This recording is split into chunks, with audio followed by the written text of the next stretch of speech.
Hola, bienvenidos. Bueno, hoy quería hablarles de algo que tiene que ver con la semiótica, la lingüística, el discurso, pero no vamos a ir a conceptos eruditos, vamos a ir al día a día, a lo que nos pasa a todos. Hay un discurso que está establecido en el mundo desde el poder, que es un discurso exclusivo, que excluye, que discrimina, que es violento, que ve al que piensa diferente como el enemigo. Es un discurso constructor de enemigos, ¿sí? Y por lo tanto destructor de la comunicación, porque para que haya comunicación no puede haber enemigos, sino que tienen que haber dos personas en sintonía, ¿sí? Acompasando para que puedan transmitir su mensaje y ser escuchadas.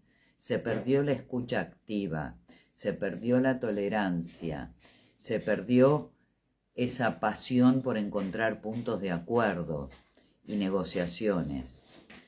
Estamos en la época de la polarización, de los fanatismos. Todo fanatismo es irracional y es típico de las personas que, puedo ver por mi cuenta, tienen un IQ muy bajo y una psicopatología muy grave, cuando eso va acompañado. Este es un discurso dominante en muchas personas que hoy tienen poder en el mundo.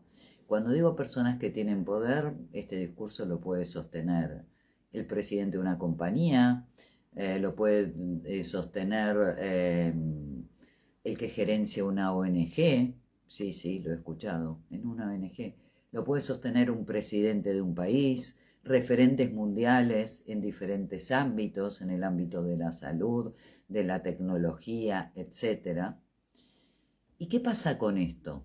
Cuando un discurso es violento, no inclusivo, exclusivo, y hasta yo diría, la palabra puede matar, y tiene una gran carga de tánatos, este discurso es el discurso hegemónico. Tiro referencias, pueden ir a Noam Chomsky, que lo explica mucho mejor que yo, un gran lingüista que murió hace poquito, o a los tradicionales como Saussure, ¿sí? Entonces, cuando desde el poder se legitima este discurso violento, eso baja a las masas. Y ustedes me dirán, bueno, sí, pero tal vez prenda poco, o prenda en un porcentaje del 5 o 10% de la población. No es así. Cuando un discurso es violento, un discurso hegemónico desde el poder, eso se legitima. En ciencias de la comunicación lo estudiamos, se legitima. Déjenme compartirles una experiencia científica, un experimento científico. Alrededor de 1970, Milgram, es la experiencia de Milgram, muchos la conocerán, juntó un grupo de sujetos. Algunos sujetos les pidió que leyeran un texto, puso una mampara de vidrio y del otro lado puso sujetos que tenían que controlar cómo leían y que cuando cometían un error en la lectura tenían que tocar un botón que eso producía del otro lado al que estaba leyendo descargas eléctricas, como si fuera un electroshock. Entonces la gente se temblaba, gritaba, pedía piedad, ¿sí? Algunos vomitaban, ¿sí?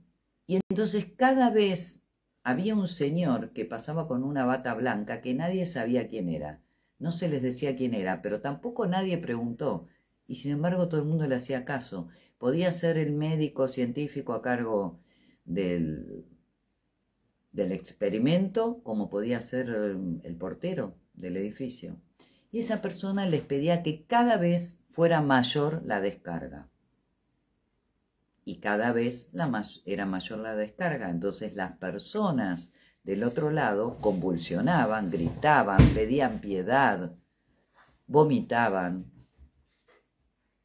Algunos parecían que estaban a punto de morir. Y sin embargo, el que tenía que tocar el botón seguía por obediencia debida accionando cada vez más el botón. Quiero contar en primer lugar, me estoy salteando muchos detalles científicos y muy técnicos para hacerlo esto más ameno y extraer lo que nos importa. Quiero aclarar primero que esta fue una población elegida al azar, ¿sí? No era gente con cuadros psicopatológicos, ni violenta, ni nada. En segundo lugar, para que se tranquilicen, los que estaban del otro lado de la mampara y eran sometidos a las descargas eléctricas eran actores contratados para simular eso. Pero los que inyectaban esa descarga eléctrica del otro lado de la mampara de vidrio no lo sabían. Y eran cada vez y cada vez y cada vez más crueles. Esto fue uno de los argumentos de defensa durante el juicio a las dictaduras militares por lesa humanidad que argumentaron algunos abogados bajo la ley de obediencia debida, que si no me equivoco muy mal, luego Carlos Menem la legitimó. Corríjanme si no fue Menem, creo que sí. Ahora, ustedes normalmente pensarían, bueno, pero la mayoría de la gente, cuando veía que del otro lado la gente convulsionaba, vomitaba, temblaba de una forma catatónica, pedía piedad, decía que se iba a morir, ponía los ojos en blanco, la gente iba a parar. No, la gente siguió. Y ustedes dirán, pero un porcentaje mínimo. ¿Saben cuál fue el porcentaje? 92-8. Sí, 92-8. 92% siguieron siendo crueles y aplicando cada vez más descarga eléctrica hasta que los del otro lado podían morir. Y solo un 8% se rebeló a la autoridad y decidió no ser cruel. Ese 8% es nuestra esperanza blanca. La gente que no es cruel, que siente empatía porque sufre el otro, que no es rebaño, que no obedece las órdenes que le dan sin pensar, que tiene su propio pensamiento crítico, que tiene la valentía y los cojones de enfrentarse al poder. Y son los que salvarían de la muerte a los que están del otro lado y son los que van a salvar a la humanidad.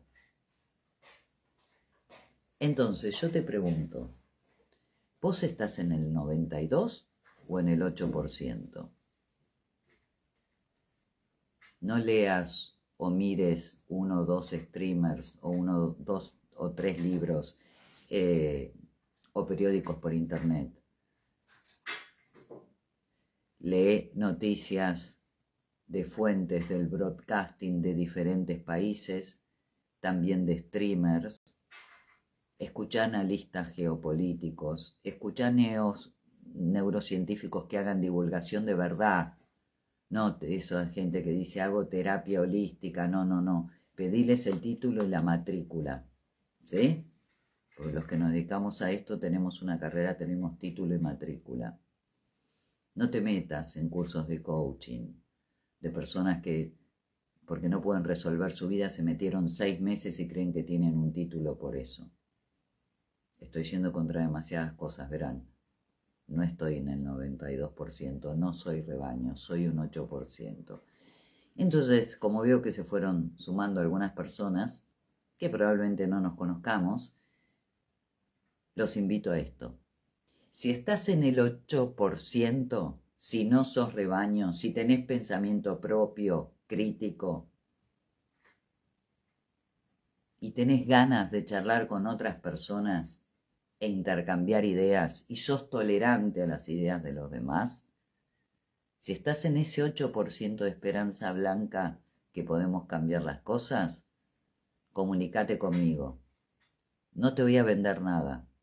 No te voy a vender un curso, no te voy a vender nada. Simplemente quiero establecer un diálogo abierto con gente que venga de diferentes disciplinas, de diferentes ideologías, de diferentes países, sexos, razas, con diferentes ideas, para que debatamos estas cosas y podamos despertar conciencias. Algunos, medio remolones, podremos. Y otros, ese 92%, tal vez terminen siendo ellos los que están del otro lado de la mampara. Como esa cita que se cita de Bertolt Brecht, que dice, un día vinieron por el almacenero y yo no me preocupé porque yo no era almacenero. Otra vez vinieron por el que ensillaba caballos y yo no me preocupé porque no ensillaba caballos. Un día vinieron por mí y ya no había nadie. Un día vinieron por mí y ya no había nadie. Bien, el que quiera escríbame y hagamos un foro de pensamiento. Bueno, muchas gracias, lo dejamos por ahora por acá.